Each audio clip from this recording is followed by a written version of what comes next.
Você vai ver no ICL Notícias, segunda edição. Opa. Fala! Por que você falou que eu sou violento com mulher? Parlamento sequestrado. Oposição impede os trabalhos no Congresso pelo segundo dia. Se acorrenta no plenário e faz chantagem por Bolsonaro. Não dá pra se rir, né?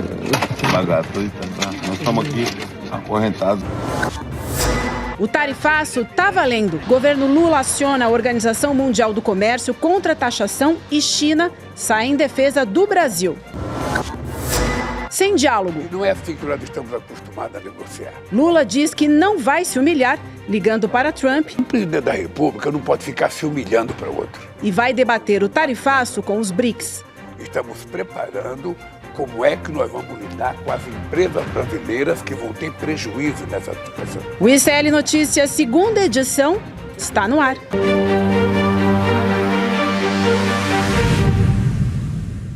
Alô, salve, salve, boa noite. Consegui. Eu achei que eu ia falar bom dia. Não, você não está no canal errado, sou eu mesma, num outro horário. Estou aqui tendo a honra de fazer CN2 junto com vocês. A Gabi fez o programa da manhã. Toda vez que eu entro aqui eu dou uma derrapada e dou boa noite, porque eu estou no mesmo estúdio. Bom dia, mas eu consegui dar boa noite. Então, muito boa noite para todos vocês que estão com a gente, que nos acompanham na Web Rádio São João, lá em Quixadá, no interior do Ceará. Terra boa para voar, gente, de parapente. Muito bom dia, boa noite para você que nos acompanha também na Rádio Cultura, na região da cidade de Torres, no Rio Grande do Sul. E boa noite para os meus companheiros aqui, Juliano. Bom estar aqui. Espero que eu me comporte bem nessa mesa. Muitas coisas importantes para a gente falar aqui, né? Não tem dúvida, Vivian. Boa noite, boa noite. Muita coisa para a gente repercutir no dia de hoje. O Brasil pegando fogo, não para. A crise política não dá folga, é tensão, emoção, dia e noite. Mas vamos que vamos. Chico Sá, que bom te reencontrar aqui, meu amigo. Boa noite para você. Quem é o roteirista do Brasil? Me conta. Boa teu noite. amigo? Olha, é um roteirista muito bizarro, surrealista, né? Porque é uma virada atrás da outra, mas o bom é estar junto contigo, com quem fundei. Olha só a moral. Oh. E o Eduardo Moreira, óbvio. Exatamente. Fundamos esse canal, essa grande história chamada ICL Notícias. Prazer é todo meu. E a coisa aqui só melhora, porque quem vai se juntar a nós agora nesse finalzinho de dia é a Heloísa Vilela, direto de Brasília, direto do Vucu Vucu, porque ela acompanhou as coisas por lá hoje. Heloísa Vilela, boa noite para você, minha amiga, tudo bem? Tudo bom, Vivi? Bom te ver por aqui. Olha, eu estou aqui na frente de uma das entradas da Câmara dos Deputados. Por quê? Porque tá uma confusão aqui hoje. A confusão que está lá dentro, hoje tem aqui fora também, porque veio o pessoal se manifestar contra qualquer ideia de anistia e apareceram os bolsonaristas aqui e ameaçaram fazer algum tipo de enfrentamento, mas agora a coisa ficou mais calma porque está apenas o pessoal protestando contra ideias de anistia, gritando ICL toda hora, porque todo mundo aqui conhece a gente, né? Então, vamos lá, porque tem muita coisa para a gente detalhar. Pois é, parece brincadeira, gente, mas não é, tá? Os bolsonaristas continuam ocupando o Congresso, sequestraram o Congresso, né? Sim. Tentando obstruir os trabalhos nas duas casas, né, na volta do recesso, uma tentativa explícita, deliberada de anistia a Jair Bolsonaro. Magno Malta, Jorge Saif, Eduardo Girão e o Paulo Bilinski se acorrentaram na mesa da presidência da Câmara. Eu não estou brincando com vocês, tá? O presidente da Câmara, Hugo Mota, marcou reunião do Colégio de Líderes, que começou às 4h. A gente vai falar sobre isso já já. A Heloísa acompanhou e tem informações para nos passar nessa tarde terrível. Mas a gente, antes disso, vai trazer algo muito grave que aconteceu por lá. O deputado Paulo Bilinski agrediu o nosso colega de trabalho, o repórter Guga Noblar. Vamos ver o vídeo, gente. Depois a gente vai discutir por aqui. Se você faz o que faz em mulher, imagina o que você faria comigo. O que eu faço em mulher? O que eu faço em mulher? Isso, é só fama. Fala. Você é violento. Fala. Você é violento. Por que você tá pegando o pescoço? Por quê? Ué, você não tá beijando o tchutchuca agora na pegando o pescoço? Por que você me acha violento? Vai perder a linha mesmo. Por que você me acha violento? Opa. Fala. Por que você falou que eu sou violento com mulher? É sua fama. Fala. Você tá me falando de Smart Que Fit? fama do quê? Tá falando de Smart Fit? Fama do quê? Tá jogando fake news? Fama do quê? Ué. Hein? Você é violento. Hein? Olha Com aqui, quem? Olha como é que você Fala é. o episódio. Tá perdendo a linha por quê? Fala o episódio. É a sua Fala. fama, é um violento. Fala. É uma pessoa violenta. Fala. Tá sendo violento. Fala o episódio. Tá falando de Smart Fit. Fala o episódio. Tá porque jogando fake você news por quê? é um chupeteiro Você é um do Lula. chupeteiro do Bolsonaro. E é violento mesmo, perdeu ali. Essa é a tua fama. Impressionante, né? Ele aperta o pescoço do Guga, é claro, a gente consegue ver ali nas imagens, né Chico? Ele prova que ele é tudo que se diz sobre ele. Não é violento, ele é muito violento. Sim. E ele é envolvido, sim, no episódio que acabou de uma forma muito trágica, resultando na morte da namorada, eu creio que em 2020. Então, a história dele, a biografia dele é marcada muito por esse episódio e por outros de violência. Então, ele não tem capacidade sequer de dar uma resposta a um repórter, olha como esse senhor se comporta. Esse é o bolsonarismo, gente, que tenta segurar esse país desde o momento que não aceita a derrota nas urnas, quer dizer, já vinha bem de antes, mas uma vez que não aceita a derrota das urnas, fica segurando tudo nesse país, os negócios, impondo tarifaço, é uma desgraça. E ele é um dos parlamentares, né, Elo, que se acorrentou à mesa da Câmara hoje à tarde, né? Pois é, você viu essa cena ridícula, aposto com você que se a gente puxar uma pontinha dessa corrente não fica nem um pedacinho dela ali. Eles puseram a correntinha por cima deles, fazer essa cena grotesca, mas o fato é que a ação deles conseguiu impedir os trabalhos tanto na Câmara como no Senado e provocou uma crise, uma verdadeira crise política, que agora a gente vai precisar saber como os líderes, os presidentes das suas duas casas vão reagir, porque o que eu ouvi muito, conversei com muitos políticos aqui hoje é que, mais do que ninguém, quem está na mira no momento, quem está mais ameaçado no momento é o presidente da Câmara, Hugo Mota, que precisa se posicionar com firmeza e com clareza, porque se não se posicionar, das duas uma, ou fica completamente desmoralizado, ou deixa claro que na surdina, nos bastidores, ele é conivente com essa chantagem que está sendo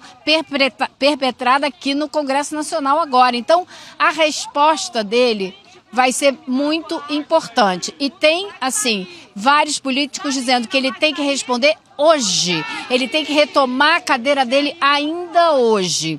Mas tem várias versões acontecendo aqui, né? Tem políticos como o líder do PP, o doutor Luizinho, dizendo que dá apoio a essa ação durante uma semana, depois de uma semana não mais.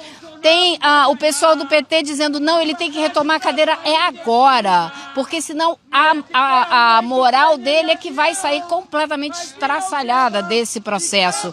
E o trabalho da Câmara não pode ficar refém desse pessoal. Então, assim, tem o pessoal do meio que deixa disso, né? Eu conversei com alguns líderes do PSD, inclusive alguns deles, pessoas que têm muito tempo de casa, dizendo, primeiro, que isso é um absurdo, que nunca viram, que como é que a gente chegou nesse ponto. Mas segundo, dizendo, quem sabe, coloque para votar em urgência o projeto da anistia, porque não vai passar mesmo, assim vai negociando com eles. Bom, são várias as posições.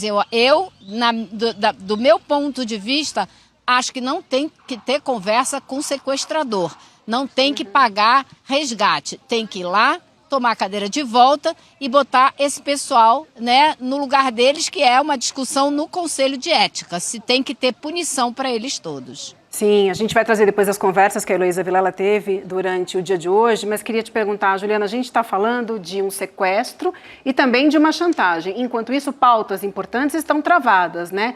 O que eles não fizeram foi combinar com a sociedade brasileira que a gente ia pagar o pato por isso, né? Então, eles estão combinando, estão querendo a anistia de Bolsonaro, mas a sociedade brasileira é que paga, porque enquanto isso essas pautas estão trancadas. Exatamente. Primeiro, solidariedade ao nosso colega Guga, né? O que aconteceu ali só mostra como é que essa turma atua.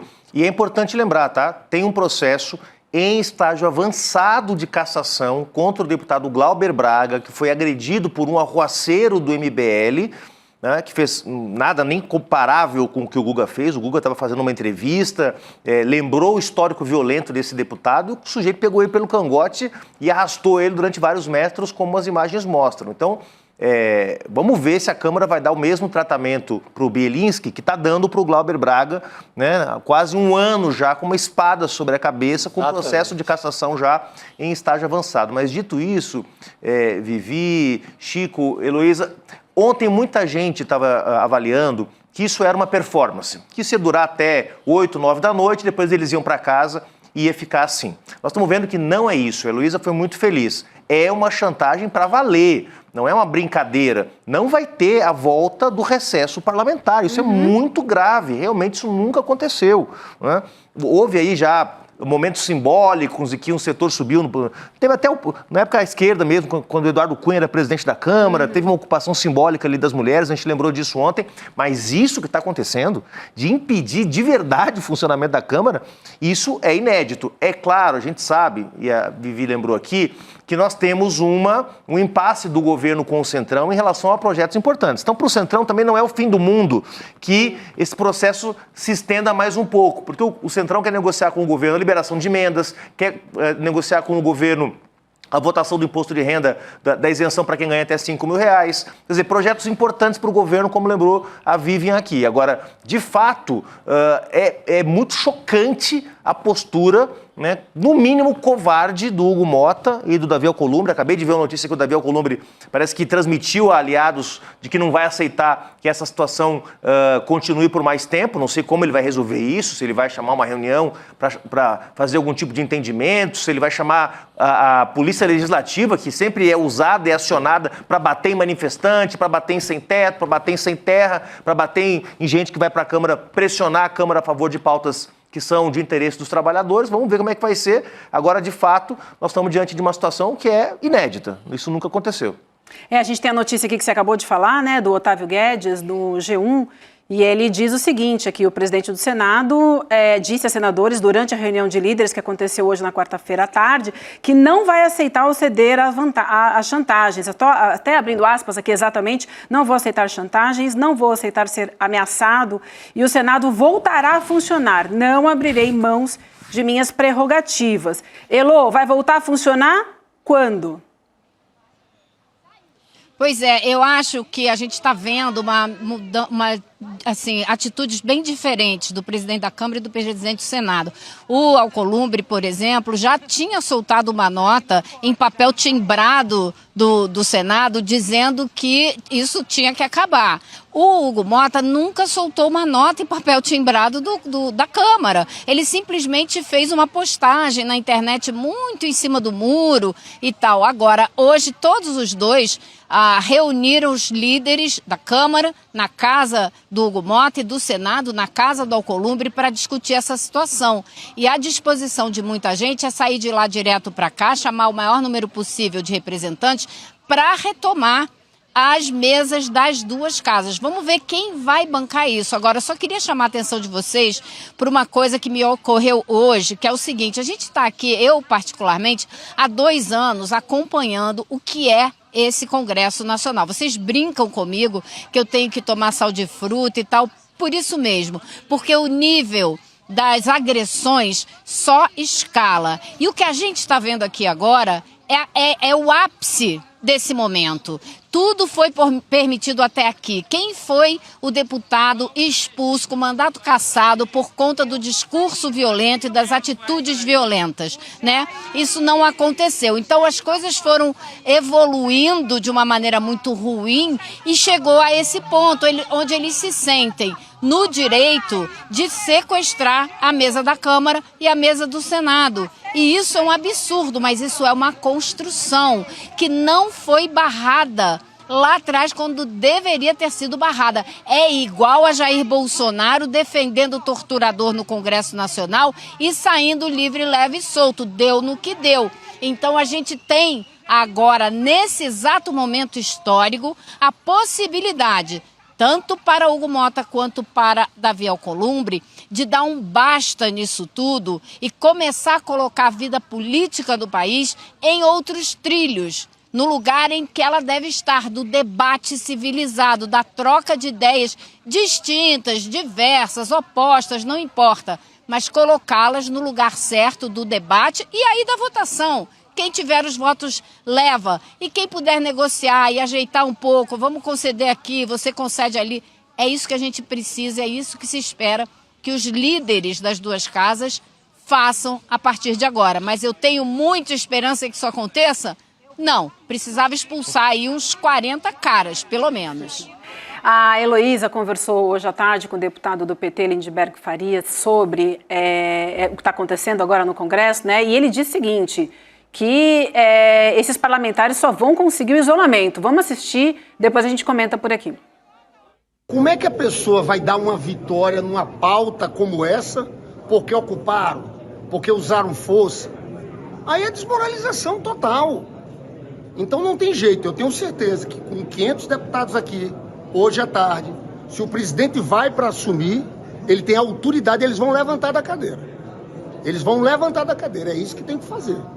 Se não fizer, se eles não levantarem, criarem uma situação de impasse, vai ficar pior ainda na sociedade e no parlamento, que eles estão caminhando aqui também dentro para uma situação de grande isolamento político. Eu vejo um gesto desse aqui, um gesto de desespero. De desespero, de tudo ou nada. Só que o Brasil inteiro não pode parar, não pode aceitar esse tipo de coisa. É total desespero, mas o país precisa andar. O país não pode ficar refém dessa família, gente.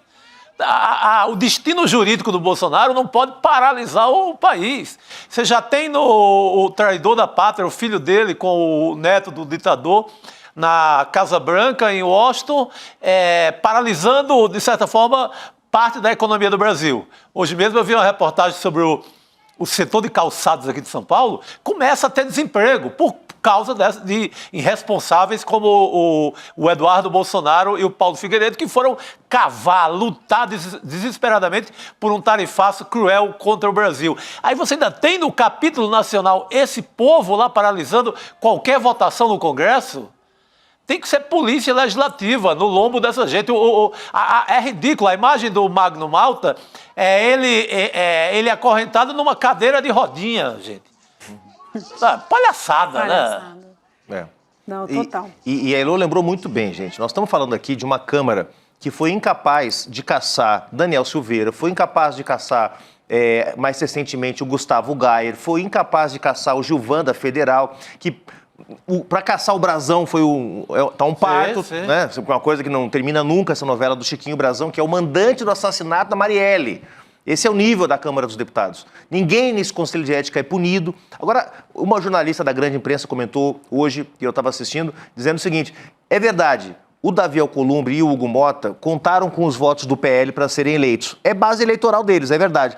Mas o povo brasileiro não tem nada a ver com isso. Sim. O povo brasileiro não determinou qual era o sistema de alianças do Hugo Mota ou do Davi Alcolumbre para serem eleitos presidentes. Eles devem contas ao país, não à sua base eleitoral. Não a quem os elegeu presidentes da Câmara ou do Senado. Né? Devem satisfação ao povo brasileiro que quer ver a isenção da CNH ser votada, que quer ver a isenção do imposto de renda ser votado, que quer ver uma resposta dura ao tarifaço do Trump ser aprovado pela Câmara e pelo Senado. Então, a pressão agora não é em cima desses aloprados, desses destrambelhados. A pressão tem que ser em cima de quem tem poder. E quem tem poder são os chefes do Legislativo, Davi Alcolumbre e Hugo Mota. Pois é, e nessa apuração que a gente tem aqui também para repercutir, quero ouvir a Elô, a gente tem uma apuração do Valdo Cruz do G1 que mostra que tanto o Hugo Mota quanto o Davi Alcolumbre, presidente do Senado, se irritaram com os protestos, inclusive a gente acabou de ler aqui a notícia, né, do Alcolumbre dizendo que não vai aceitar a chantagem, mas ainda segundo o blog, a irritação aumentou com a entrevista de Eduardo Bolsonaro ao jornal O Globo, que afirmou que os dois correm riscos de sofrer sanções caso não pautem o impeachment de Moraes e a anistia. Deve estar ali também fazendo uma chantagem, né, e dizendo o seguinte, será que vão sofrer as mesmas sanções que sofreu o Alexandre de Moraes, né, vão perder passaporte, vão, enfim, sofrer com a lei Magnitsky. Então, assim, ele fez uma pressão e uma ameaça também, está dobrando a aposta do Eduardo Bolsonaro. Tá dobrando pesado. Hoje, essa entrevista no Globo é uma imoralidade, né? É imoral em qualquer aspecto. É imoral quem cede tanto espaço para um calabá desse, para um traidor da pátria nesse momento. É imoral porque, pelo poder que ele se arvora, assim, ele acha que vai punir o Hugo Mota e o Alcolumbre e vai paralisar o país mais ainda do que está paralisado. Agora, óbvio que falta coragem cívica, falta o mínimo de moral possível nesses dois políticos que comandam o Congresso Nacional para agir. pronunciamento firme em cadeia de TV, um pronunciamento firme em emissoras, sei lá, no ICL, Jornal Nacional, onde for. Pô, não pode deixar esse povo sequestrar a casa inteira. Você sabe, falando de pronunciamento, o Portinho hoje, numa entrevista na Globo, pediu para chamar o Fantástico para entrevistar Bolsonaro. Como se fosse a coisa mais ok, tá? Bolsonaro está em prisão domiciliar, viu, Elô?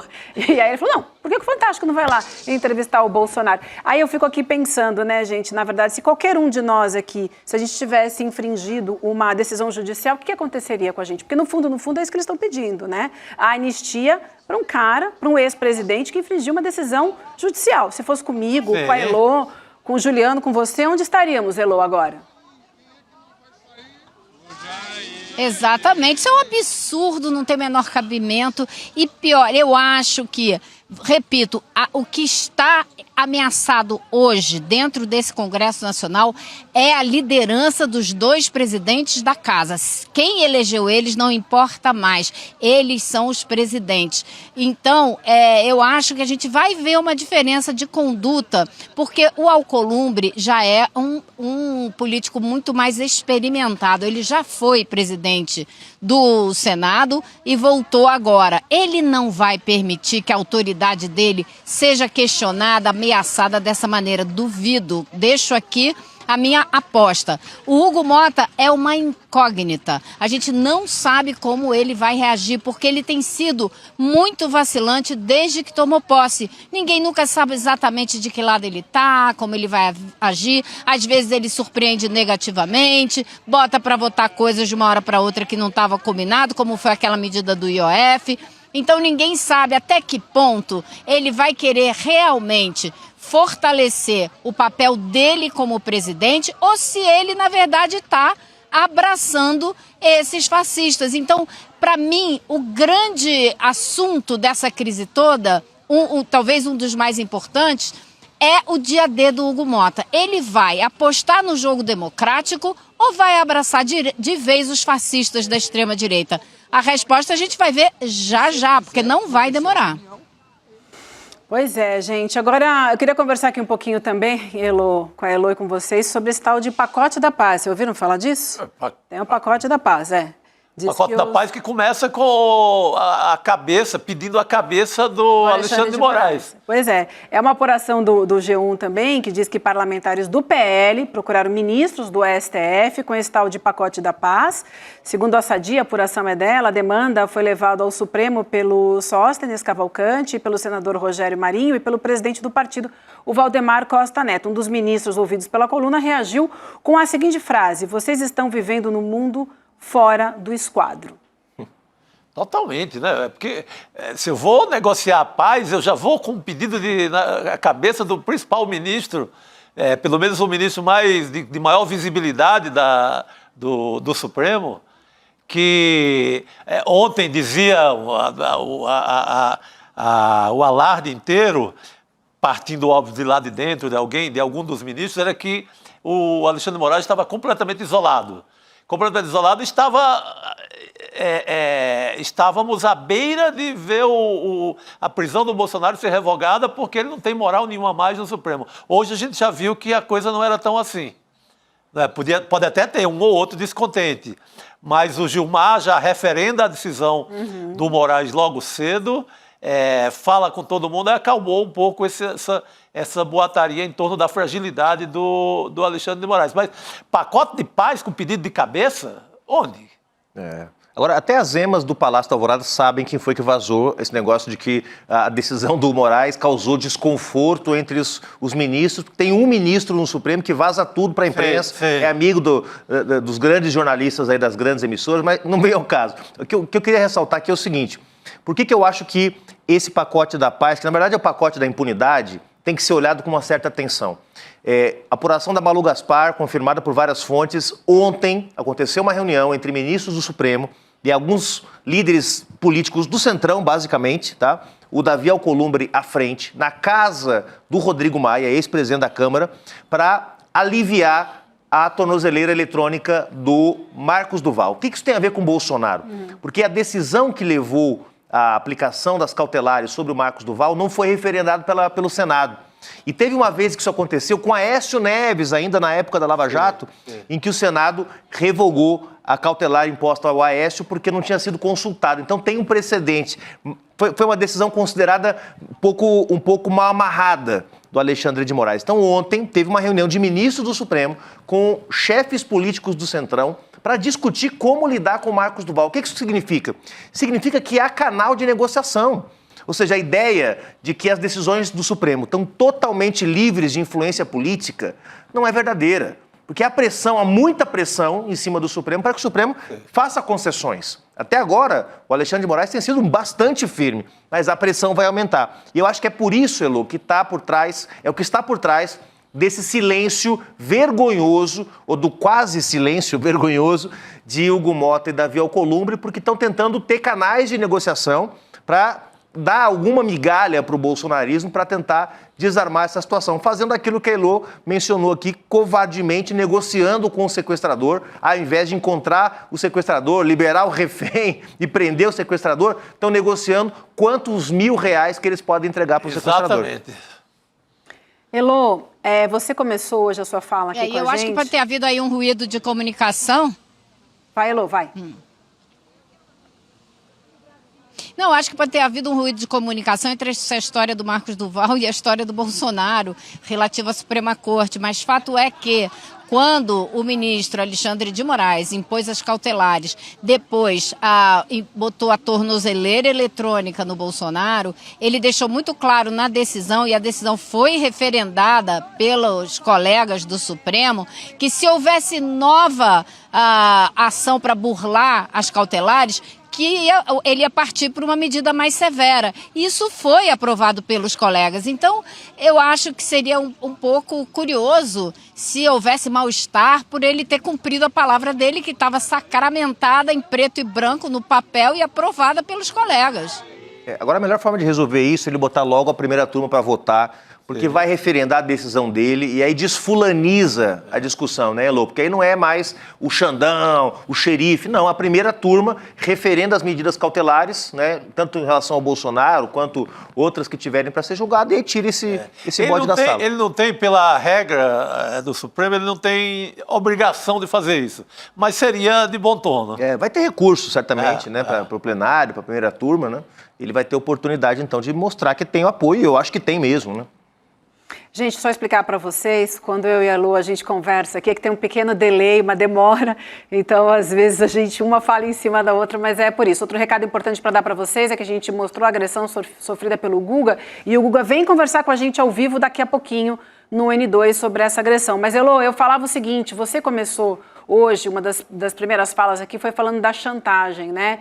E a gente está muito preocupado com o projeto de isenção do imposto de renda para quem ganha até R$3.000. E a gente teve hoje no N1 a comprovação dessa chantagem. Queria falar sobre isso contigo, né? Ela foi confirmada pelo deputado federal Alberto Fraga, do PL, em entrevista à jornalista Manuela Borges durante o N1. Isso foi ao vivo. A medida provisória que garante a isenção expira na segunda que vem, e Fraga alegou que tem que endurecer o jogo e que, abre aspas, sente muito, fecha aspas, se o governo não teve competência de votar a medida provisória em tempo hábil. Está confirmando a chantagem, né, Elô? Com certeza, está dizendo qual é o preço, né? Qual é o resgate que eles estão cobrando. Só vamos liberar isso, só vamos deixar votar isso se deixarem a gente votar a anistia. Está muito claro, e eles falam abertamente. E esse é o discurso da base do governo, do PT, dos demais partidos do PSOL, de que não é possível que essa turma deixe milhares de brasileiros que se beneficiam já dessa isenção do imposto de renda passarem a pagar, porque vai caducar a MP, porque eles não estão permitindo que os deputados e os senadores votem o que precisam votar aqui no Congresso. Então, assim, é descarado, e eu acho que isso é que é importante da população saber. Quem está do lado de quem está trabalhando para si e para o seu mito, e quem está trabalhando para a sociedade brasileira. Isso aí, gente. Vamos seguir por aqui, então. Tem outra notícia para a gente repercutir. O ministro Alexandre de Moraes autorizou que Jair Bolsonaro receba visitas de familiares próximos sem necessidade de aviso prévio. Antes, ele só poderia receber as visitas dos advogados. Então, agora, essa medida foi alterada. A medida contempla filhos, cunhadas, netas e netos. Entre as determinações que permanecem válidas estão as restrições de contato com outros investigados, o uso de tornozeleira eletrônica e o cumprimento integral da pena no local determinado. A ditadura, como eles chamam, né? A ditadura do Possessão, Xandão. né? Eles que amam tanto o coronel Brilhante Ustra, esse sim, não é um torturador de mulheres, com as técnicas mais medievais possíveis. E é o ídolo do Eduardo Bolsonaro, do Flávio Bolsonaro, da turma toda da família. Aquilo sim era ditadura. Não um ministro do Supremo que decide por visitas familiares, mesmo estando numa prisão domiciliar. O Collor não está tendo essa moleza, por exemplo. Não que o Collor seja melhor do que o Bolsonaro seja melhor do que o Collor. Acho que os dois se equivalem. Mas o Collor não está tendo essa moleza lá em Maceió. Só pode advogado. Então é um benefício que até admirei essa bondade toda do Xandão, porque, no meu entendimento, era só advogado mesmo, e quem já mora na casa. Aí nós estamos falando de gente que... Aí você pode considerar que ele foi, o Collor já foi julgado e condenado, né? Então você pode argumentar que o Bolsonaro ainda não foi, só que ele continua descumprindo as cautelares, né? Não, eu estava comentando aqui, Elô, que a gente, na verdade, está se tornando recorrente chamar a democracia de ditadura para poder ter uma ditadura que eles vão chamar de democracia. Esse é o nível de inversão da realidade, na verdade, uma realidade paralela que os bolsonaristas querem criar. Agora, acho que foi mais um movimento também calculado do Alexandre de Moraes. Não acho que ele enfrentou nenhuma crise no Supremo essa semana. Acho que, como eu disse, tem um ministro que ficou incomodado e vazou a ideia de um incômodo generalizado. Mas é inteligente do Bolsonaro porque, por parte do Alexandre de Moraes, dá essa brecha, eu acho, para o Bolsonaro, que dá ali uma esvaziada no argumento. Puxa, mas nem a família ele pode ver, questões humanitárias, né? Ele tem problemas de saúde, mais de 70 anos. Acho que é uma medida bem calculada, neste caso, para evitar ainda mais ataques e ainda mais... Porque tem gente que estava até agora falando contra o golpismo, falando grosso contra o Bolsonaro, que começa a ajustar o seu discurso, inclusive nos grandes veículos de comunicação isso começa a acontecer. Tem uma mudança de ontem para hoje. Uma mudança de tom na grande imprensa que é terrível. Exato. Então é importante o Xandão também ir medindo para cada passo que ele der ser um passo que não corrobora essa narrativa, né, de exageros ou de excessos, né? Elô, a última pergunta para a gente finalizar por aqui, que a gente já tem o nosso próximo convidado pronto para entrar. Vamos para a segunda noite de acorrentados aí? Aparentemente sim, a não ser que depois dessas duas reuniões do Colégio de Líderes da Câmara e do Senado haja uma decisão de vir aqui retomar a presidência e a mesa, né, que é a disposição da esquerda, digamos assim, aqui no Congresso. Então, eu vou ter que ficar aqui mais um pouquinho para ver o que acontece. Elô, a prioridade é sua, qualquer novidade chama a gente por aqui então, tá? Sinto muito, minha amiga. Abraço, Elô. Tá joia. Boa noite, pessoal. Boa noite, Elô. Obrigado. Eu falei mais cedo, Vivi, com uma das líderes da oposição lá na Câmara, que me disse que o Hugo Mota fez uma série de reuniões reservadas na residência oficial, entre 2 e 3 da tarde, não chamou todos os partidos, chamou alguns, chamou os maiores partidos e os partidos que apoiaram a sua reeleição, que são quase todos, né, para tratar da crise. Ainda não há notícias sobre o que foi discutido nessa reunião, ou se foram conversas individuais, mas ele está desde cedo aí tentando achar uma saída para a crise. E o Alcolumbre falou, a gente noticiou aqui, né? Exato. Que vai acabar, que a casa vai voltar. No caso do Agora, vamos aguardar. A gente vai conversar agora, convido toda a nossa audiência, com o Diego Rosarin, que é analista de geopolítica, conversa com a gente agora do México.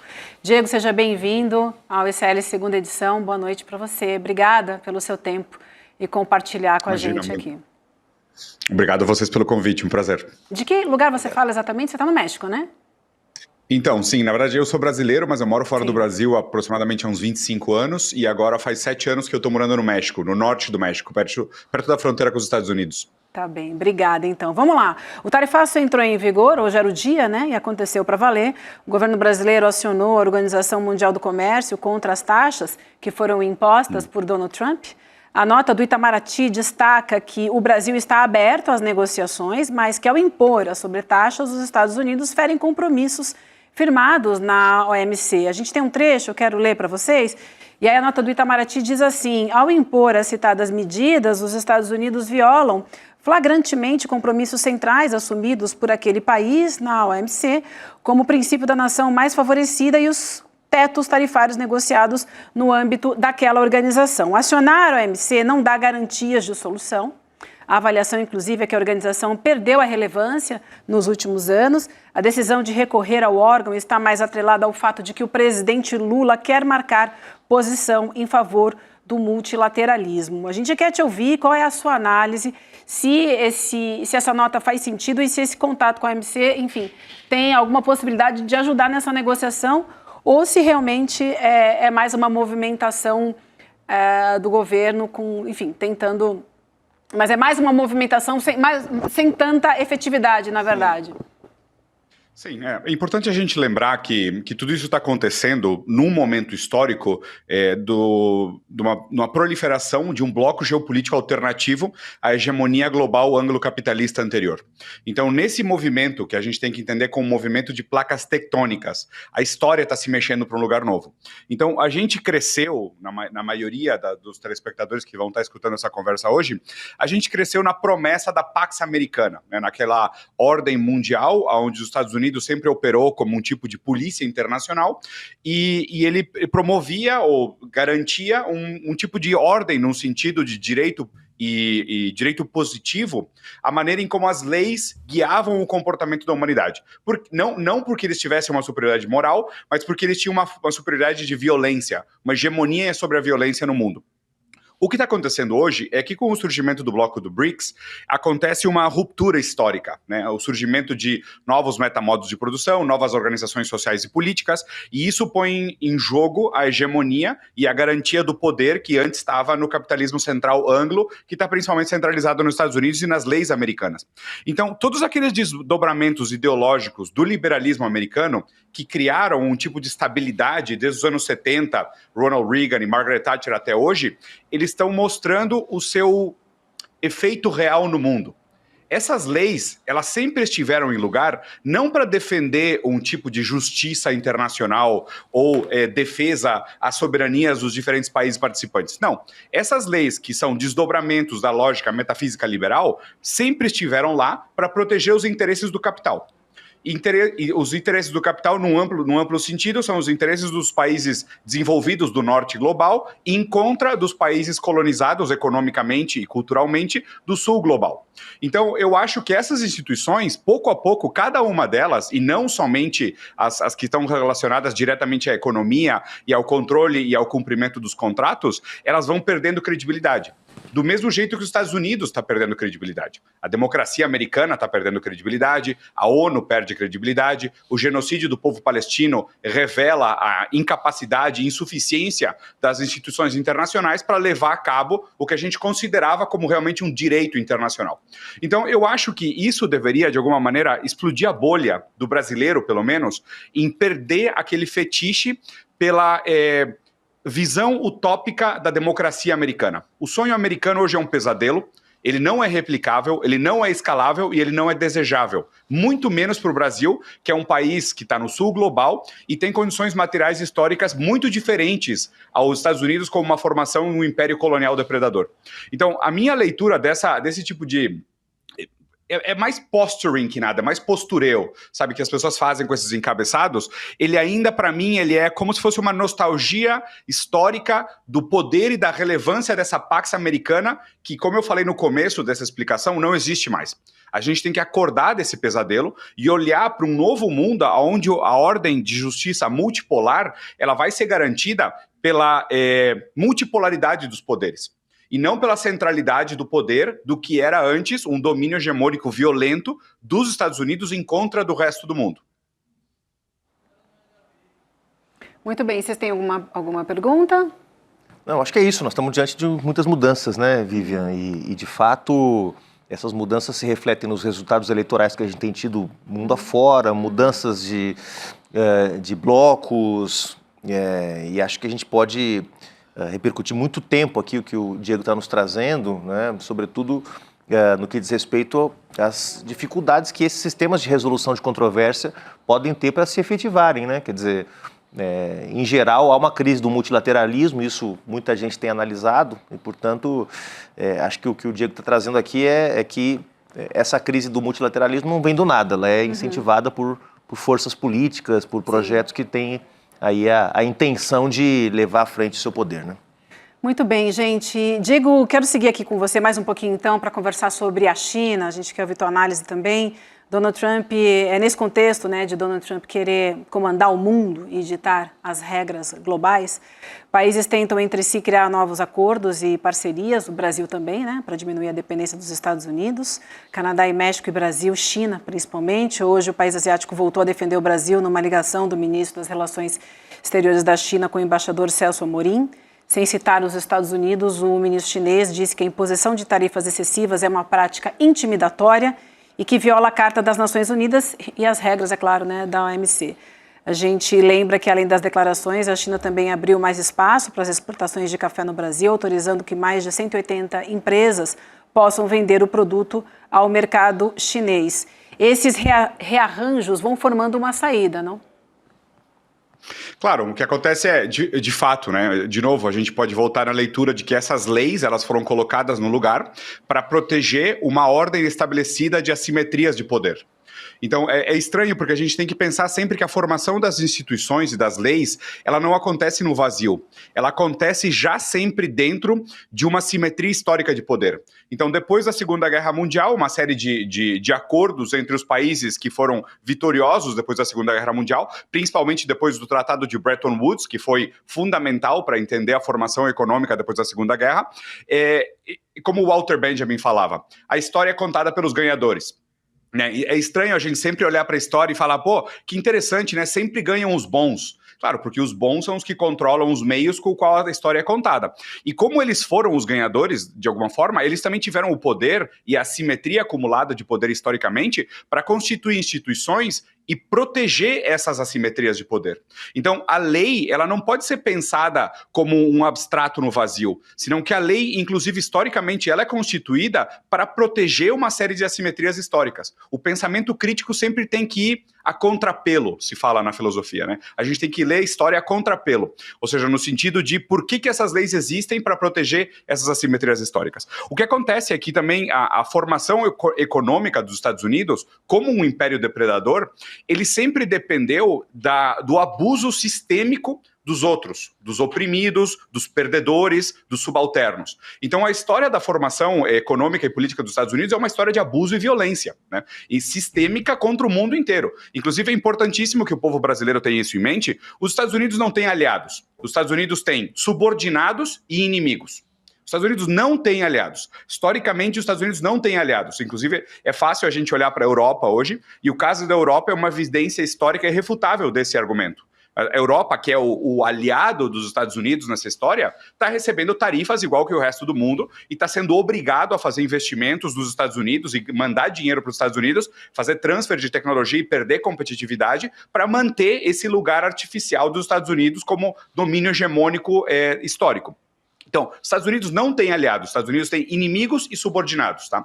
E agora, o que acontece com essa nova formação geopolítica do BRICS? Então, Brasil, Rússia, Índia, China, potencialmente o México também, eventualmente. O que acontece é que o mecanismo do império depredador, a formação socioeconômica americana historicamente, criou essas exclusões históricas. E essas exclusões históricas, normal, né, como poderia ser explicado pela própria dialética hegeliana, produz um movimento contrário.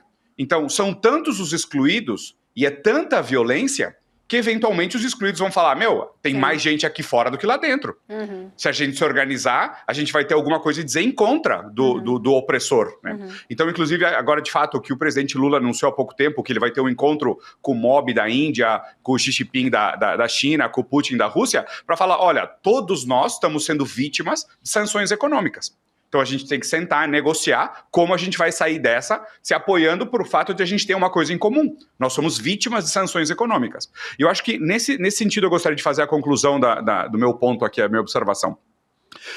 Esse momento histórico onde o Brasil está sendo chamado de ditadura, onde estão sendo questionadas as nossas decisões soberanas judiciárias, a gente tem que ter uma empatia maior por outros países, principalmente da América do Sul, que sofreram o mesmo tipo de acusações em outros momentos históricos. A Bolívia, a Venezuela, a Cuba, tá? São países que passaram pelos seus diferentes processos de insubordinação fundante, tirar a bota americana do pescoço, né? E tentar fazer uma formação econômica soberana. E agora o Brasil, que está tentando fazer um projeto soberano, está sentindo o custo político de tentar ser um país soberano, né? O bom é que nesse momento histórico existe uma alternativa. Anteriormente talvez teria sido impossível para o Brasil tentar ter uma saída soberana, porque o peso da bota era muito grande. Mas hoje em dia a gente sabe que a balança comercial da maioria dos estados brasileiros é favorável a ser a China e não é mais favorável a ser os Estados Unidos. E definitivamente os Estados Unidos estão sentindo isso. Então sabe, esses, não sei, tantrums que o Trump está fazendo, essas choriques que o Trump está fazendo, eles não são só uma reação ao aliado político, que, de novo, os Estados Unidos não têm aliado. Ele é muito mais um acúmulo estrutural de uma série de decisões estratégicas que deslocam o domínio dos Estados Unidos sobre o sul global. Muito bem, Diego, quero agradecer demais a sua participação aqui com a gente hoje, contribuiu bastante para o nosso debate, até uma próxima oportunidade, então. Claro, um prazer, sempre um prazer colaborar com vocês. Obrigada, querido. A gente hoje ainda vai receber daqui a pouquinho a Cristina Serra, junto com o embaixador Roberto Azevedo, para a gente seguir falando do tarifaço. Inclusive, gente, porque o Brasil já estuda aí junto com a Apex a possibilidade de novos compradores para os produtos que seriam exportados para os Estados Unidos, principalmente café e manga. Então, daqui a pouquinho, a gente vai conversar com eles. Eu tenho um recado agora para vocês e segura aí, audiência, porque o Guga entra na sequência desse recado para falar dessa agressão que ele sofreu do Bilinski, tá? O recado que eu tenho é o seguinte, gente, segundo o portal de dados abertos do Ministério dos Direitos Humanos e da Cidadania, mais de 2,6 milhões de violações foram denunciadas só neste ano, de janeiro até o começo de agosto. Com tantos direitos humanos sendo violados todos os dias, nunca foi tão urgente a gente falar sobre esse assunto. No novo episódio do Web Comunistas, a Laura Sabino e o Ian Neves entram de cabeça nesse tema, mostram como a pauta dos direitos humanos também podem ser utilizadas para defender os interesses dos poderosos, coisa que a gente vê a extrema-direita fazendo bastante aqui no Brasil, né? A gente tem um trechinho, vamos acompanhar. E por isso que a gente sempre fala que para garantir realmente direitos humanos como alimentação, moradia, saúde, emprego e lazer, é preciso acabar com a propriedade privada dos meios de produção. É preciso reorganizar a forma como a gente produz e reproduz a vida, como a gente distribui, como a gente consome. E falando assim, parece que o nosso inimigo do dia, de novo, é o capitalismo, galera. Quem manda ser um sistema de merda que só gera desgraça? Pronto, falei. O episódio está imperdível, a gente faz o convite para vocês, então, icl.com.br/webcomunistas. Confira esse e todos os outros episódios. Agora sim, gente, a gente vai convidar o Guga para entrar aqui de última hora, para a gente conversar, porque hoje, como nós mostramos no começo do programa, o Guga sofreu uma agressão quando ele tentava entrevistar o deputado Paulo Bilinski. Quem não viu, enquanto a gente faz aqui a entrevista, eu vou pedir para a gente repetir essa imagem, para a gente mostrar para vocês. Mas, Guga, primeiro toda a nossa solidariedade de toda a equipe do ICL. Olha, tá aí o momento, gente. A gente pode rodar um pouquinho e eu já cumprimento o Guga? Vamos? Acho que é importante para quem não pegou. Primeiro ele empurra, né?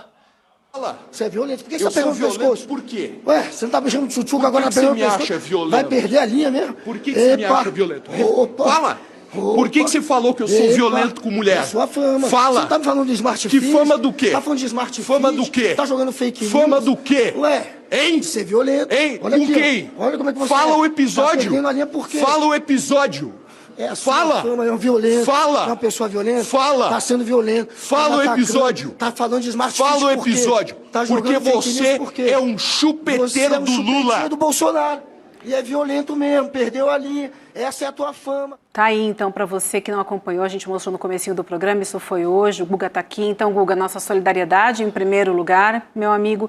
E aí eu queria que você contasse esse momento, então, como é que começou essa confusão? A gente percebe, a gente vê na imagem que ele te agrediu, que ele apertou seu pescoço, que ele foi para cima de você. Imagino que tenham muitas pessoas ali em volta que ajudaram a afastar um pouco, mas ele quase foi, quer dizer, foi às vias de fato, né? Porque te apertou o pescoço, mas enfim, a coisa poderia ter escalado, né? Ele fez o que ele fez a vida inteira. E sim com mulher. O episódio é conhecido, né, Guga? Claro, ele tem uma história muito nebulosa aí da ex-mulher, era esposa, se eu não me engano, dele, era noiva, né, eu acho. Isso, ainda, noiva. Né? Não sei se tinha já casa. E, enfim, procurem no Google, vocês verão que muitas reportagens colocam em dúvida a investigação da polícia, que concluiu que depois de uma briga entre o casal, ela acabou se suicidando. Foi essa a conclusão final, mas uma conclusão que é muito confrontada por reportagens que colocam realmente em dúvida como é que foi feito esse processo de investigação. Ele era da polícia. E a maneira como ele pegou no meu pescoço é a maneira como a polícia costuma pegar bandido na rua. Eles dão, né, esse apertão no pescoço, eles costumam fazer isso com quem eles consideram meliantes, e ele me tratou ali como se fosse um policial, né, tentando me intimidar, tentando me agredir. Conseguiu agredir, porque isso é uma agressão. Eu tento, claro, sempre levar um pouco pro lado da esportiva e tento deixar num clima que não fique tão pesado, mas isso foi uma cena realmente grotesca. O que ele fez é inaceitável, e inclusive eu acho que isso pode levá-lo a algum tipo de processo dentro da Câmara. Já estou ouvindo que tem gente pensando em levar isso adiante lá, alguns deputados. Vamos ver onde vai parar essa história, porque não pode um sujeito tratar um jornalista assim. Eu estava fazendo com ele uma reportagem que vai ao ar amanhã no N1, acompanhem, sobre o PL que está obstruindo os trabalhos da casa. E eu fui repercutir com ele, me perdoem minha voz, é que eu estava doente há um dia atrás e minha voz sumiu, agora que ela está voltando.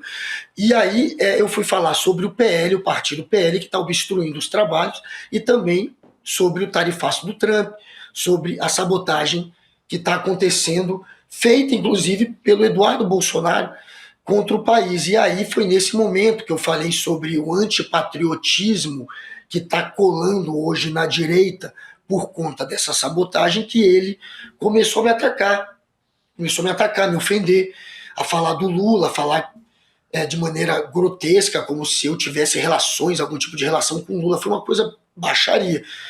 E foi nesse momento e ele me empurrou também, nesse momento. Ele começou a usar o braço para me empurrar. E aí nessa hora eu falei, vem cá, não me empurra, deputado, eu não vou, jamais eu vou brigar com você. E aí ele, é claro que não vai, todo machão, né? Falei, claro que não vou, até porque você tem fama de ser agressivo, né? Com mulher, imagina que você não vai fazer comigo. Se ele fez o que ele fez com a noiva, de brigar com a noiva, de entrar em vias de fato com ela, imagina que ele não faria comigo. Então ele reagiu dessa maneira depois que eu fui para esse assunto, pegou no meu pescoço e foi ainda mais ofensivo do que estava sendo. Aí vocês viram essa cena lamentável. O Guga, o Juliano e o Chico querem conversar contigo. Eu só quero registrar antes aqui também um post no Instagram de solidariedade a você no X, do deputado Alencar Santana. Ele fala assim: minha solidariedade ao Guga Noblat diante dessa postura injustificável de um deputado que é presidente da Comissão de Segurança Pública e deveria saber que não pode agarrar um jornalista ou qualquer pessoa pelo pescoço, que isso se caracteriza sim como agressão, aliás. Guga, meu irmão, primeiro de tudo, também aí receba um abraço caloroso. Você tem feito um trabalho super corajoso na cobertura de Brasília, com leveza, com bom humor, que é do jeito que a nossa turma aqui também no ICL gosta de acompanhar, e você tem o carinho das pessoas exatamente por essa leveza, por esse bom humor, mas imagino que também deva doer, né, esse tipo de arbitrariedade, né, dentro da casa do povo, teoricamente, por uma autoridade, né, que é um deputado federal. Aliás, um sujeito que é a cara do PL de São Paulo, né? Sim, hoje, sim. A PM de São Paulo virou manchete mais uma vez por executar, né, um morador de rua, né, uma pessoa em situação de rua, com 3 tiros de fuzil. O sujeito, o policial militar tenta esconder a câmera e, na sequência, a câmera mostra o sujeito, né, a vítima sendo assassinada, um negócio grotesco. Então tá tudo mais ou menos dentro da concepção que essa turma atua. Agora eu queria que você comentasse um pouquinho mais, porque as imagens pegam já ele já com a mão no seu pescoço e te empurrando, né? Qual é o momento que ele vai para cima de você? Quer dizer, quando você fala desse caso que é notório, como o Chico lembrou, que é público, né? Em que ele tem uma troca de tiros, ele recebe 2 ou 3 tiros da namorada, depois a namorada aparece morta. Conclusão dos autos é essa que você trouxe aqui pra gente, né? Mas houve a suspeita na época de que ele teria assassinado a noiva.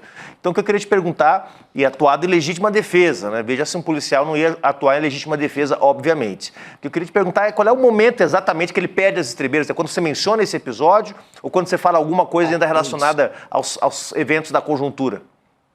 Não, ele já perde a estribeira no momento que eu falo sobre a imagem de antipatriota que está agora pegando na direita, por conta dele, por exemplo, que apoiou, né, o tarifaço no início. Não sei se vocês lembram quando aconteceu o tarifaço, quando o Trump veio com a história da tarifa, ele e mais um grupo de deputados fizeram uma moção em apoio ao Trump dentro de uma comissão. Foi uma coisa ridícula.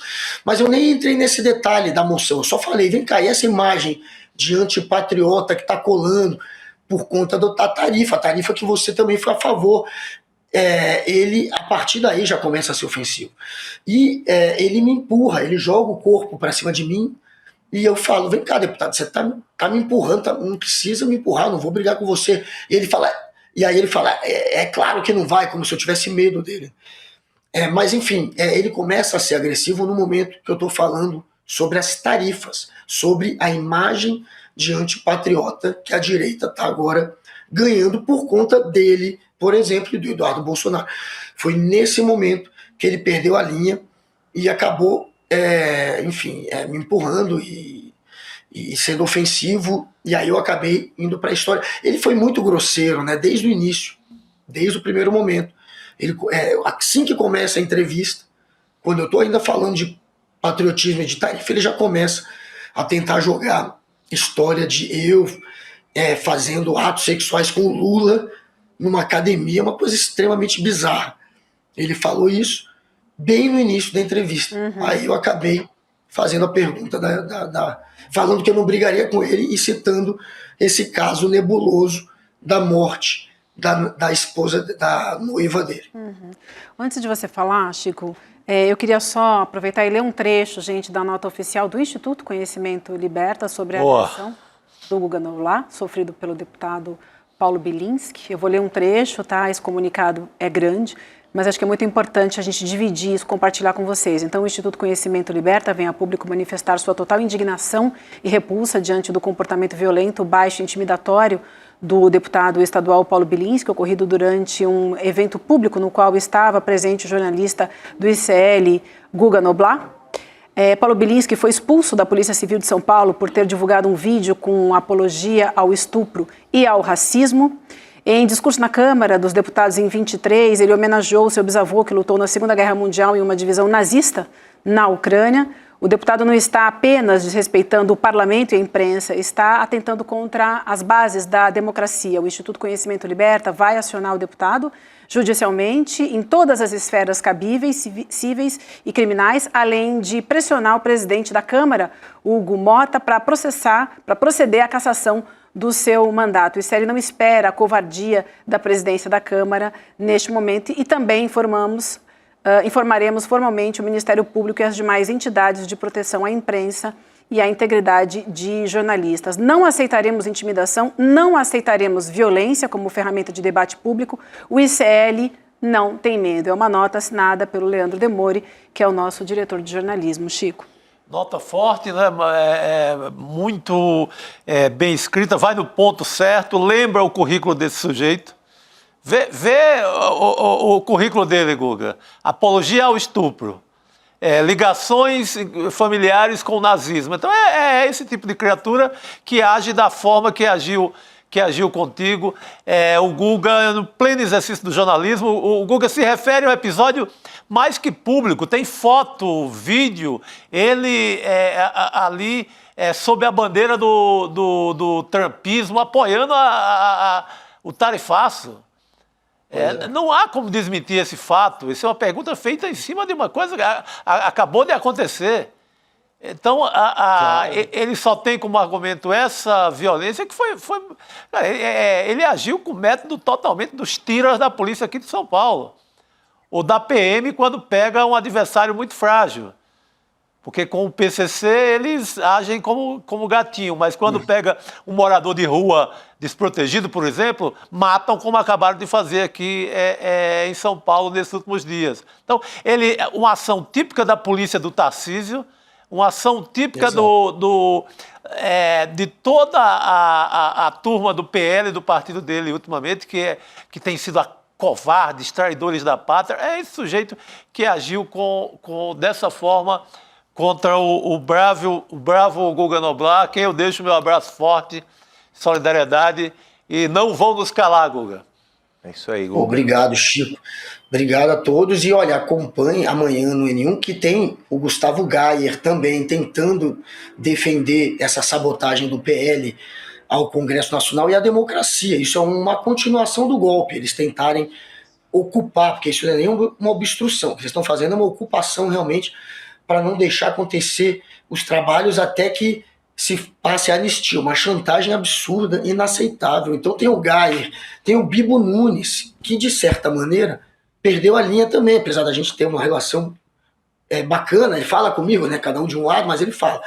Só que hoje ele ficou também um pouco fora de controle, digamos assim, falando alto, porque eles sabem que não tem como justificar isso. Então todos eles, em algum grau, perdem a linha. Todos eles precisam gritar, ou precisam lançar fake news, ou precisam tentar ironizar a pergunta como se não fosse uma coisa importante. Mas comigo não funciona, eu sei como é que é o jogo deles. Agora todos estão sem argumentos, apelando de alguma maneira e perdendo a linha. Todos. Então assistam essa reportagem amanhã, que está bem bacana no N1. Vale a pena, e vai ter mais momentos com o Bilinski, esse cidadão que eu não sei como, né, virou deputado na sombra da Zambelli. Inclusive ela perdendo o mandato, há um papo de que vão ter que recalcular os votos dela e que ele pode perder o mandato. Quem sabe? Ou pode perder o mandato agora por agressão, por agredir um jornalista. Agora, o mandato dele está na berlina de algum jeito. Vamos torcer para isso. Muito bem, Guga, eu quero agradecer demais você abrir esse espaço para conversar com a gente hoje. Não estava combinado, mas diante do que aconteceu, foi muito importante a gente te ouvir. Amanhã, como o Guga já falou, a gente tem essa reportagem dele no N1, e também quero lembrar a vocês que a nota que eu li alguns trechos, né, a nota de repúdio do ICL, está na íntegra no nosso site, clnoticias.com.br. Mais uma vez, a minha solidariedade, minha e de toda a nossa equipe, a você, Guga, e até amanhã. Um abraço, querido. Boa noite. Um beijo para você, um beijo para o Chico, um beijo para o Juliano. Até amanhã no N1 e no rolê também. Fomos. É isso aí, Guga. Obrigado, querido. Vamos seguir por aqui. A gente vai seguir falando sobre o tarifaço, né, e sobre as medidas que o Brasil pretende tomar. Então, para isso, a gente convida a Cristina Serra, que nos acompanha agora nessa entrevista que a gente vai fazer com o embaixador Roberto Azevedo, que também é ex-diretor-geral da Organização Mundial do Comércio. Eu vou dar boa noite primeiro para a Cris. Boa noite, Cris. Bom te encontrar por aqui, querida. Boa noite, Vivi, e todos aqui. Boa noite, embaixador. Seja muito bem-vindo ao ICL. Boa noite, é um prazer estar com vocês. Prazer é todo nosso, muito obrigada. O tarifaço de 50% de Trump no Brasil começou a valer hoje. As perdas devem ser bilionárias para o Brasil. E há um esforço do governo para amenizar o impacto aos setores, a gente vai falar em detalhes ao longo dessa entrevista. Em paralelo, o governo Lula decidiu acionar a OMC, uma maneira de Lula marcar posição em relação à política econômica de Donald Trump. Embaixador, eu gostaria de começar fazendo a primeira pergunta, de que forma, né, a OMC pode atuar nesse caso e se o presidente Lula acerta ao acionar a organização nesse momento? Eu não tenho a menor dúvida de que o acionamento da organização é um passo correto. É um foro de debates importantíssimo, é um foro onde as partes se engajam, onde uma escuta a outra, onde há a possibilidade de se fazer queixas, de se apresentar o seu caso, os seus argumentos. Esse passo, que eu imagino que seja o que você está se referindo, é o acionamento do mecanismo de solução de controvérsias da OMC. Ainda que o mecanismo esteja paralisado, né, porque você não pode chegar à conclusão do contencioso, porque no momento em que a parte perdedora, nesse caso, seguramente seriam os Estados Unidos, apelasse para o órgão de apelação, né, recorresse ao órgão de apelação, naquele momento o contencioso se encerra. Mas até lá, tem outros passos, né, que nós vamos presenciar. Por exemplo, quando há um pedido de instalação de painel contra uma outra parte, que é o caso agora, o Brasil acionando os Estados Unidos, tem um período de consultas, né, obrigatoriamente há um período de consultas. A outra parte pode até não querer consultar, pode até não querer falar, mas está previsto isso. Então, é mais um mecanismo de diálogo. O Brasil não é o único. O Canadá também entrou com o contencioso da OMC contra os Estados Unidos por causa do tarifaço. A China também fez isso.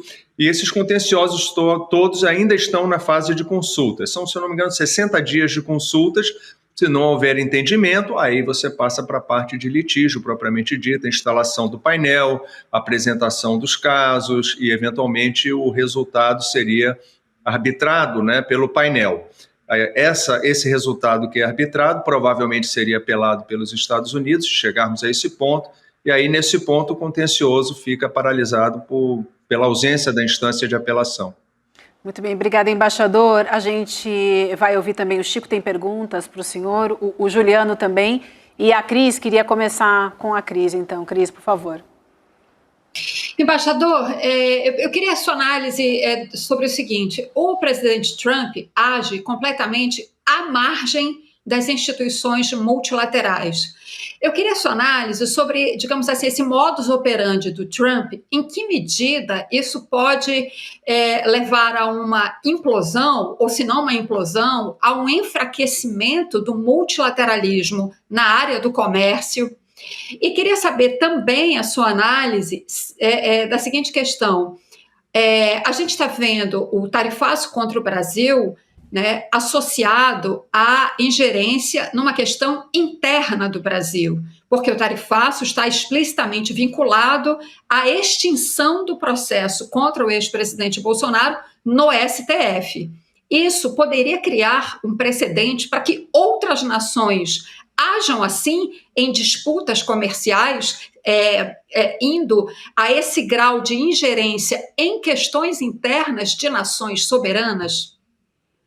Bom, a primeira parte, então, né, Cristina, que você levantou, qual o impacto que isso pode ter no multilateralismo, de uma certa forma, e as ações do governo americano e como que isso está impactando a OMC.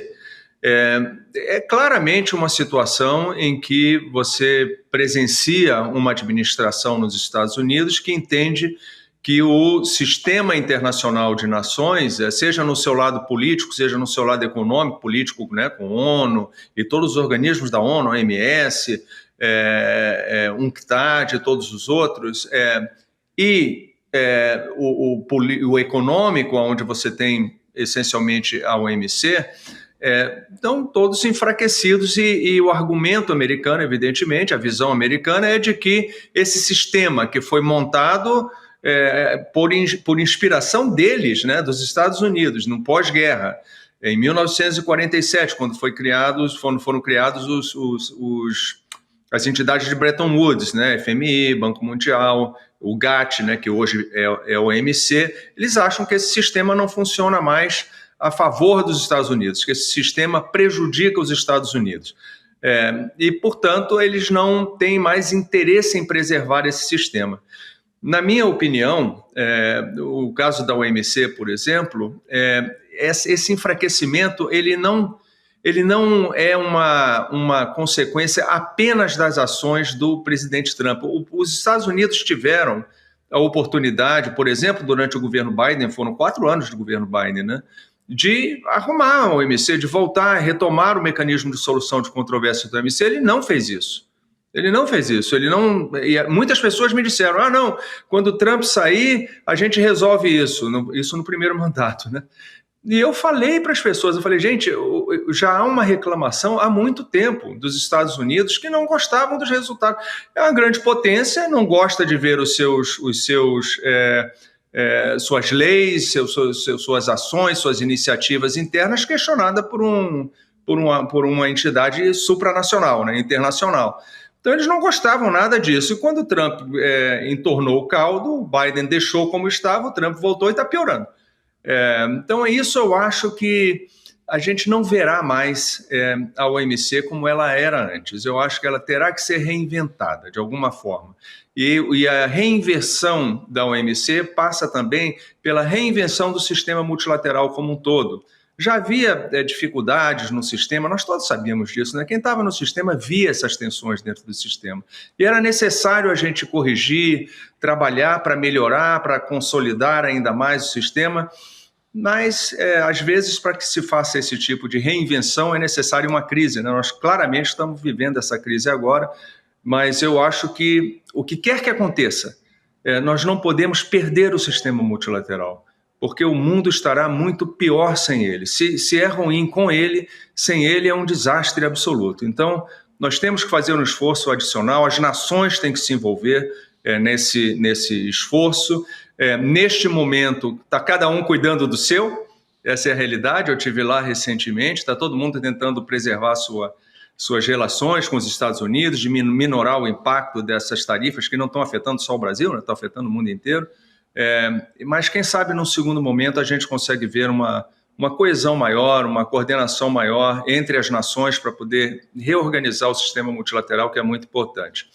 Essa é a primeira parte. A segunda parte, você falou da questão da ingerência, né, dos Estados Unidos em questões internas do Brasil, que eu acho que é absolutamente atípico, não é aceitável, né? É quase como se fossem sanções. Nós vemos esse tipo de coisa, nós vemos sanções comerciais motivadas por questões políticas. Foi o caso do Irã durante muito tempo, o caso da própria Rússia, né, durante muito tempo, com sanções americanas por motivações absolutamente políticas. Mas são situações extremas. Nesse caso do Brasil, essa contaminação da parte política, né? Eu até entendo que os Estados Unidos tenham dificuldades ou visões diferentes em termos políticos, do que acontece no Brasil, da orientação política que existe no Brasil. Isso é natural entre as nações, isso acontece o tempo inteiro. Agora, tentar resolver isso com sanções comerciais ou com tarifácios, em uma coisa que é estritamente comercial e econômica, é muito difícil, né? Que as duas coisas se contaminam, você não consegue dar uma solução técnica, uma solução comercial, que francamente, a meu ver, não é tão difícil assim, tá? Tem muitas sinergias entre as duas economias, mas se você coloca essa dimensão política sobrepondo a tudo mais, aí o caminho fica basicamente obstruído, é muito difícil você fazer avanço. Muito bem, embaixador, a gente está aqui tirando no Para o Ímpar para ver quem faz perguntas. A gente tem muitas perguntas para falar com o senhor, ainda quero falar um pouquinho da Apex, se a gente conseguir, e dessa questão se o presidente Lula liga ou não para Donald Trump. Então eu vou pedir gentilmente para o senhor encurtar um pouquinho mais a resposta para dar tempo de todo mundo fazer pergunta, porque para a gente isso é muito importante, a gente quer lhe ouvir. Então quem vai agora, Juliano? Posso ir. Vamos Boa lá. noite, embaixador. Bom, a OMC está completando esse ano 30 anos, né? Foi criada em 95, se você considerar, claro, os anos de GATT antes, né? Mas como instrumento multilateral, 95 e completa 30 anos. E nesse meio tempo, outros espaços, né, de cooperação surgiram, não propriamente resolução de conflitos, mas de diálogo, né? Nós temos aí o próprio G20, tem o seu papel, né? Agora temos os BRICS, que também vai tentando encontrar aí entendimento entre vários países. A pergunta que eu faço, um pouco na esteira do que mencionou a Cris Serra e que o senhor também falou, se a OMC não é capaz, ou não for capaz, uma vez que o governo dos Estados Unidos não parece estar nem um pouco disposto, né, a se enquadrar dentro do sistema multilateral tal como ele existe hoje. Se não for a OMC, haveria um outro espaço capaz de encontrar soluções para esse tipo de problema, que não vai acontecer só entre Brasil e Estados Unidos? Isso vai ser uma máxima daqui para frente, né, que envolve não só trocas comerciais, mas patentes, tecnologia, espionagem industrial, é todo um mundo aí de controle, de conhecimento, de produção de riqueza que está em disputa nesse momento entre as grandes potências. Se a OMC não tiver mais capacidade, se ela tiver se esgotado, pelo menos nesse ciclo agora, como um espaço capaz de resolver os conflitos, pelo menos entre as grandes potências, que espaço seria esse? É difícil dizer, né, Juliano? Eu, quando estava na OMC ainda, chefiando a organização, eu falei para os membros várias vezes, olha, a nossa incapacidade aqui dentro, né, de encontrar soluções e de desenhar regras, atualizar as regras, vai fazer com que essas negociações, que essas novas regras terminem emergindo de outros foros, né, que poderia ser a OCDE, poderia ser os BRICS, poderia ser qualquer um outro, foros regionais que acontecem e brotam no mundo inteiro, dentro da União Europeia, ou sei lá, pode na ASEAN, surgirá em outros lugares, que são foros mais fechados. Então, a representatividade dentro desses foros não é perfeita. Muitos países estariam de fora. Então, é difícil saber exatamente aonde, mas a verdade é que o mundo não vai parar. Porque o mundo multilateral está paralisado não significa que regras não serão criadas, né? Que não teremos determinados foros para poder tratar de assuntos específicos. E o problema desses foros é que eles não serão tão representativos, tão legítimos, né, vamos dizer assim, quanto o sistema multilateral ele próprio. Boa noite, embaixador. Embaixador, a gente já tem um bom tempo dessa novela do tarifaço, né? Ao seu ver, que país tem conseguido achar ali o segredo de negociação com o Trump melhor até agora? Seria o México, com seu constante adiamento das tarifas?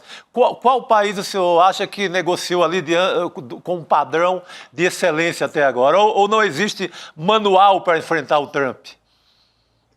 Eu acho, Chico, que não é nenhuma questão de habilidade de negociar ou capacidade de negociar ou ter um bom arcabouço negociador sobre a mesa.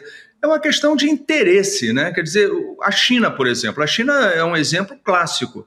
A China dobrou as apostas todas, os Estados Unidos foi subindo as tarifas, a China subiu também, perfeitamente consciente que um rompimento, um desacoplamento das relações comerciais entre Estados Unidos e China seria tão doloroso para os Estados Unidos quanto seria para a China, né? Pelo próprio grau de dependência que nós vemos dos Estados Unidos em termos de materiais, manufaturas, em termos, inclusive, de tecnologias sensíveis, como é o caso das terras raras, né, que os Estados Unidos precisam para fabricar os chips de última geração e que tem quase toda a produção monopolizada na China.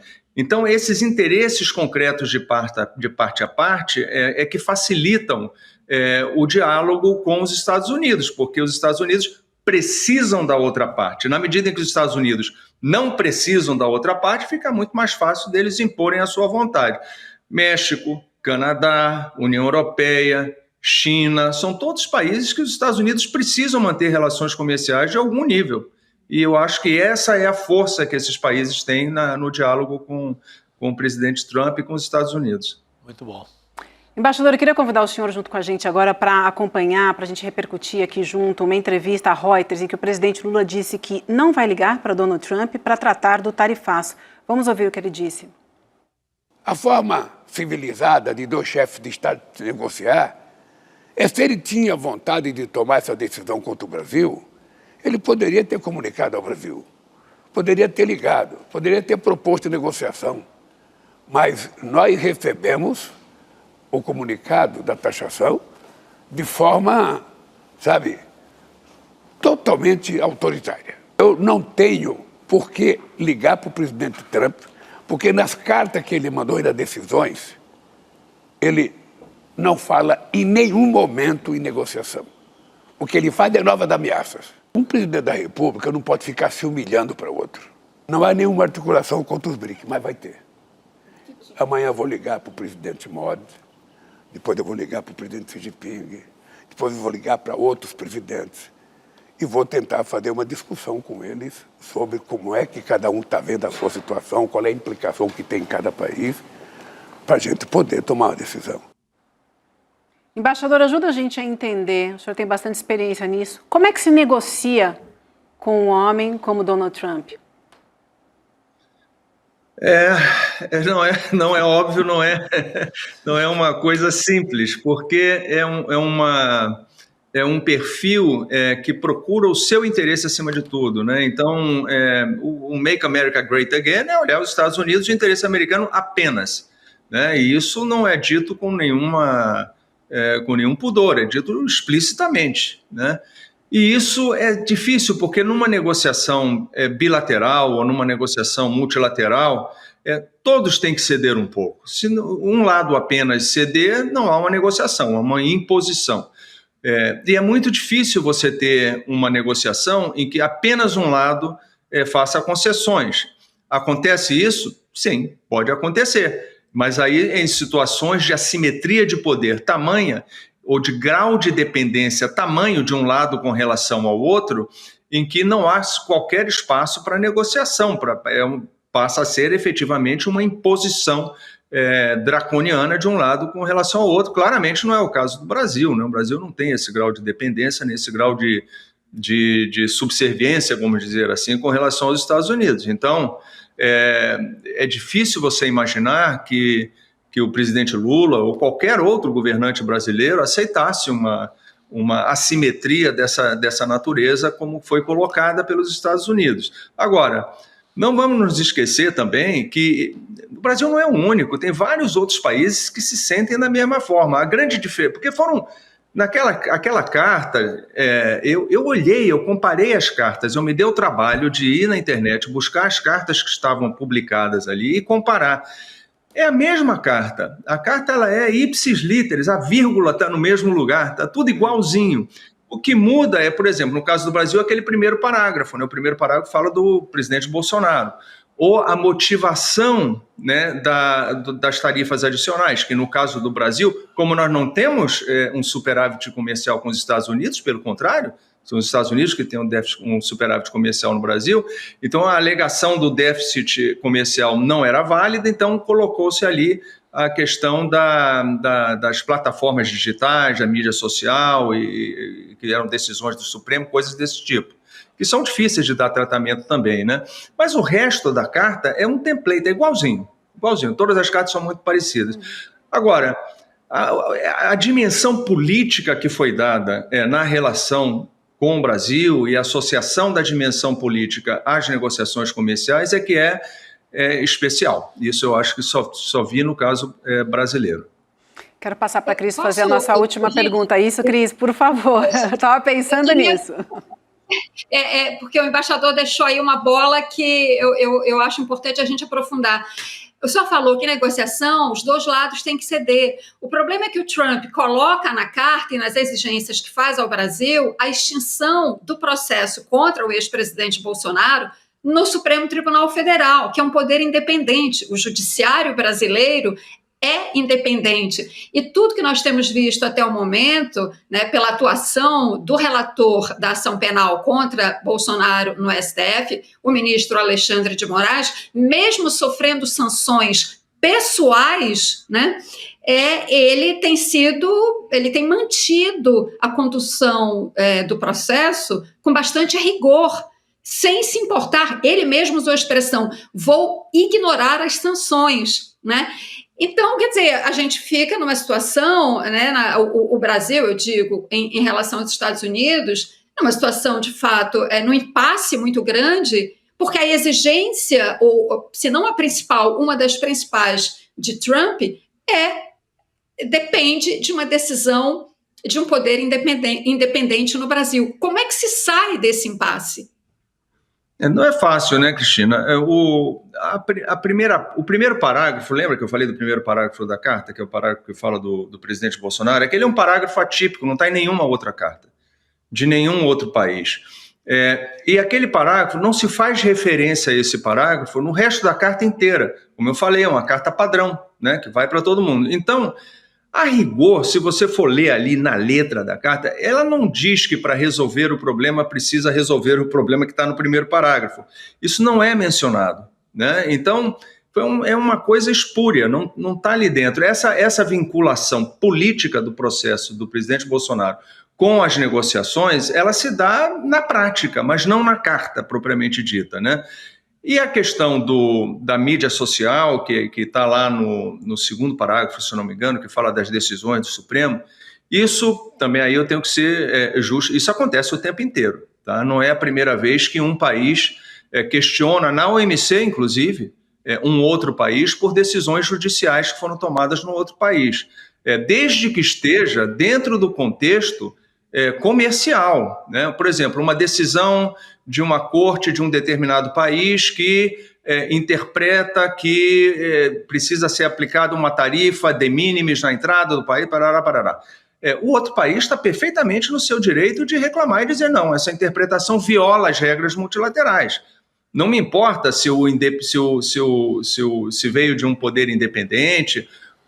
O país é responsável pela administração das suas leis. Então, isso é comum, isso não é nada demais. Agora, na hora em que você sai da esfera comercial, da esfera econômica e começa a tratar de temas que são evidentemente políticos, não tem nada a ver com a área econômica e comercial, isso sim é diferente e isso eu acho que é estranho às relações comerciais tradicionais. Muito bem. Embaixador, eu quero agradecer demais o seu tempo hoje em conversar conosco, foi super importante nesse momento em que nós estamos de olho, né, nesse dia 6, que é um marco na nossa história. Então, agradeço demais, a gente vai seguir acompanhando e já fica o convite para o senhor voltar numa nova oportunidade. Boa noite e boa semana. Um imenso prazer. Um abraço a todos. Obrigada. Boa noite. Cris, querida, obrigada também. Sempre bom te reencontrar no N1, no N2, em qualquer lugar. Até rimou, né? Obrigada, gente. Boa noite. Boa noite. Boa noite. Um beijo para você. Agora, muito interessante, né, o que o embaixador falou. Você pega todas as cartas iguais. Qual a única que tem uma interferência política pesada? A do Brasil. Por conta dessa família que sequestrou a economia brasileira, que sequestrou a ideia de democracia, está lá paralisando o Congresso essa hora. Então, é uma carta diferente. O Brasil recebeu um tratamento totalmente diferenciado em relação a qualquer outro país do mundo. É isso. Bom, faltam alguns minutinhos para a gente encerrar por aqui. A gente recebeu informações de bastidores da reunião de líderes, né, que acontece em Brasília sobre, né, o sequestro, né, do Congresso. Então é o seguinte, quem passou essa informação para a gente é um líder que está com o Hugo Mota nesse momento em que a gente fala, há poucos minutos, enquanto a gente estava aqui conversando com o embaixador. Ao que tudo indica, tem um consenso de ter sessão, eles ainda estão em reunião. O PP defendeu a obstrução da pauta não física de plenário e o deputado Luizinho, discordou da tática de ocupar lá. Então essas são as informações de bastidor que a gente tem. E a gente ainda conversava com a Heloísa Vilela, né, se ia virar à noite. Tem uma reação ou não. Ou não, Então, são as informações que a gente tem por enquanto. Será que retoma hoje ainda? Eu creio que não, né? Não há... Sim, é possível. É possível, né? As sessões hoje é uma quarta-feira, normalmente teria sessão até meia-noite, 1h da manhã, então... Se tendo coisa para votar, seria muito ruim, né, Chico, como a gente mencionou aqui, 2 noites seguidas de obstrução, né? Seria realmente uma vitória simbólica grande do bolsonarismo, vamos ver. E o Alcolumbre havia dito isso, né, que ia voltar. Também deu essa antecipada, a gente acabou... Cara, você não vê uma palavra desse povo todo, dessa corja, contra o tarifaço do Trump. No momento, no dia histórico que o país recebe, começa oficialmente esse castigo imposto pelo governo, pela Casa Branca, você não vê uma palavra desse povo, de ninguém. Mas é que o que interessa é salvar Bolsonaro. Como a gente voltando para o início do programa, só esqueceram de combinar com a sociedade. Né? Exatamente. O interesse. Total, que loucura. Bom, enfim, gente, deixa eu aproveitar aqui para lembrar vocês, não sei se vocês sabiam, mas o ICL também está no WhatsApp, tá? Pois é, a partir de agora, então, você que está em casa pode acompanhar as últimas notícias diretamente na palma da mão o dia todo, ainda mais agora, né, gente, que não para de bombar notícia o tempo inteiro. Quem segue o canal do ICL no WhatsApp fica por dentro dos principais fatos, né, do Brasil e do mundo, com informação clara, rápida e confiável aqui com os nossos analistas. É gratuito, tá? Você pode sair a hora que quiser, mas eu posso garantir que ninguém vai querer sair. É a melhor maneira de estar bem informado na palma da sua mão. Na última segunda-feira, por exemplo, né, assim que a notícia da prisão domiciliar de Jair Bolsonaro saiu, quem estava no canal já ficou sabendo em primeira mão e é essa a nossa intenção. Então vai lá, icl.com.br/canal, entre, passe o seu dia sempre muito bem informado. Eu quero agradecer demais a todos vocês que nos acompanharam, o pessoal que está com a gente também na Web Rádio São João, na Rádio Cultural, nos nossos canais no YouTube, nas redes sociais, aos meus amigos. Foi ótimo tê-la aqui, foi ótimo tê-la aqui. Volte sempre. Amei te reencontrar aqui. Obrigada, produção, também pela paciência, viu, gente? Foi muito bom. Um grande abraço para vocês. Ela é craque demais, ela é craque demais. Mas eu queria ficar mais uma horinha, mas não me deixaram. Tá? A minha intenção é ficar mais uma horinha. Como eu não posso, deixo vocês com provocação. Tá bom? Um abraço, eu vejo vocês amanhã de manhã no N1. Tchau, tchau. A esquerda no Brasil diz que a direita quer matar a democracia. A direita no Brasil diz que a esquerda está fazendo uma ditadura. Quem será que está falando a verdade? Existe uma conspiração, um plano secreto por trás do que está sendo feito pela extrema-direita no Brasil? Quem poderia nos ajudar a entender esse xadrez político que, no final das contas, vai definir o destino das nossas vidas? Eu digo para vocês quem? Daniel Ziblatt, autor do livro Como as Democracias Morrem, professor de Harvard e atualmente uma das pessoas mais demandadas no mundo para explicar esse fenômeno. E ele vai dar uma aula online gratuita aqui no ICL para toda essa nossa comunidade. Vai ser no dia 28 de agosto, uma quinta-feira, às 8 horas da noite. São coisas que só o ICL traz para você. Você sabe qual é a diferença entre informação e conhecimento? Uma informação é um fato dado sobre algo ou alguém. O conhecimento é a capacidade de interpretar e analisar criticamente uma informação.